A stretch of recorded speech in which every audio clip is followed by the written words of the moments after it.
Hoje vamos conhecer uma das narrativas mais sombrias, antigas e escondidas da mitologia grega. Uma história que raramente é contada por inteiro, porque revela um Zeus diferente daquele que aparece nos templos e mosaicos. Um Zeus estrategista, silencioso, manipulador. Um Zeus que não conquistou o trono apenas com força, mas com astúcia e um plano que nenhum mortal ou imortal ousaria imaginar. Se você gosta dessas verdades esquecidas dos deuses, continue comigo até o final. A guerra entre os olimpianos e os titãs havia terminado com mais destruição do que montanhas. O céu ainda vibrava com o eco dos trovões, e a terra fumegava onde Cronos caira. Ostros e Hermas, Zeus, Poseidon e Hades menos caminhavam entre os destroços como generais vitoriosos. Mas a vitória não trazia resposta à pergunta que pairava silenciosa entre eles. Quem governaria o quê na nova ordem do mundo? A versão conhecida diz que eles sortearam, mas o que quase ninguém sabe é que esse sorteio jamais foi justo. Zeus sabia que seus irmãos eram poderosos e orgulhosos, mas também conhecia suas falhas. Poseidon era impetuoso como o próprio mar, movido pelo impulso. Hades era fechado, desconfiado, carregava no peito o peso de tudo que vira durante a guerra. Os dois esperavam decidir o novo mundo com alguma forma de acordo, talvez até mesmo com uma luta ritual. Mas Zeus não pretendia arriscar-se. Ele passou dias caminhando sozinho, subindo as montanhas onde o vento gritava mais alto que qualquer criatura viva. Ali, conversando com ninguém, ele desenhou seu plano, e para garantir que tudo funcionasse, ele procurou seres que raramente se envolviam com assuntos divinos. Seres que viviam nas sombras, entre o céu e a terra. As moiras, as tecelãs do destino. Zeus ofereceu-lhes algo que nem mesmo elas esperavam. Um pacto silencioso, pago com um segredo tão antigo que poderia mudar o curso do tempo. As moiras não sorriram. Elas nunca sorriam. Apenas tocaram os fios brancos diante delas. E o tecer começou. A partir daquele instante, o futuro não seria mais uma estrada aberta. Seria um labirinto. Quando Zeus voltou, chamou os irmãos para o que parecia ser um ritual de divisão de poder. Um gesto de boa fé. Algo para manter a harmonia. Poseidon chegou com o peito aberto, confiante. Hades surgiu da escuridão, como sempre fazia, silencioso e atento. Ao redor deles, o vento ainda carregava o cheiro de rochas destruídas e sangue de Titã. No centro do campo devastado, Zeus ergueu 3 jarros de bronze. Disse que dentro deles estavam os destinos: o céu, o mar e o submundo. Disse que cada um deveria escolher o próprio jarro.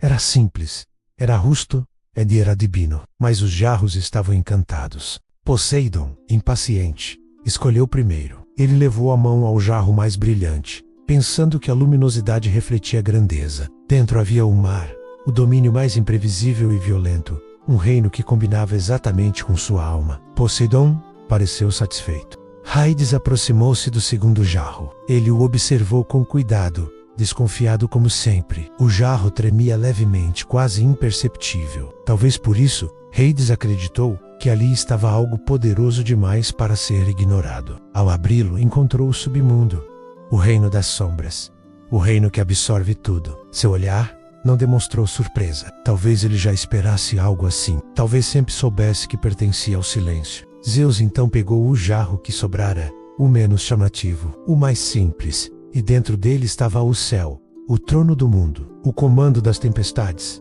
o topo da existência. A escolha parecia ter sido obra do acaso, mas o acaso havia sido costurado dias antes pelos dedos das moiras. Poseidon olhou para Zeus com uma mistura de respeito e ressentimento. Hades apenas estreitou os olhos, como se tentasse enxergar algo invisível entre os movimentos do irmão caçula. Mas nenhum deles falou nada. A guerra havia sido longa demais para que começassem outra. Foi apenas muito tempo depois que Poseidon notaria as marcas no jarro que escolhera. Pequenos arranhões, símbolos quase apagados. Símbolos que indicavam que aquele jarro deveria ter sido o último, não o primeiro. E Hades, observando o próprio jarro no silêncio eterno do submundo, percebeu que ele continha um resquício de magia temporal. Algo que não deveria existir ali.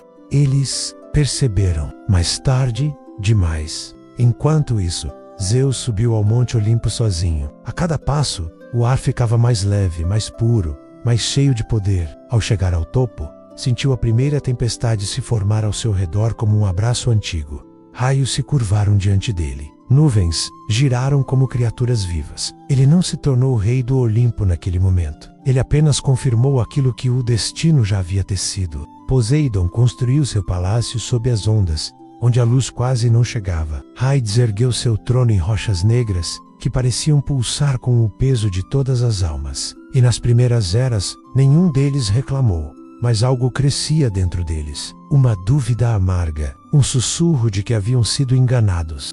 Zeus sempre soube disso.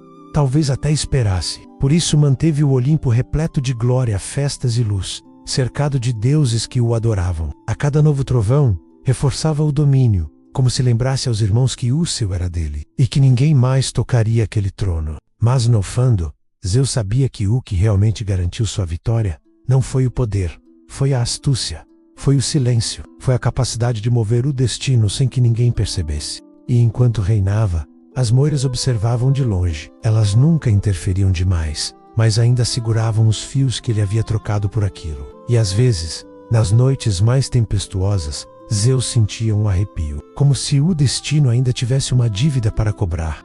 E é nesse ponto da história que eu te pergunto: e se toda vitória divina tiver um preço que jamais foi revelado? E se o cosmos guardar segredos que nem os deuses ousam encarar? Comente se você quer mais histórias como essa e mergulhe comigo nessas sombras da mitologia.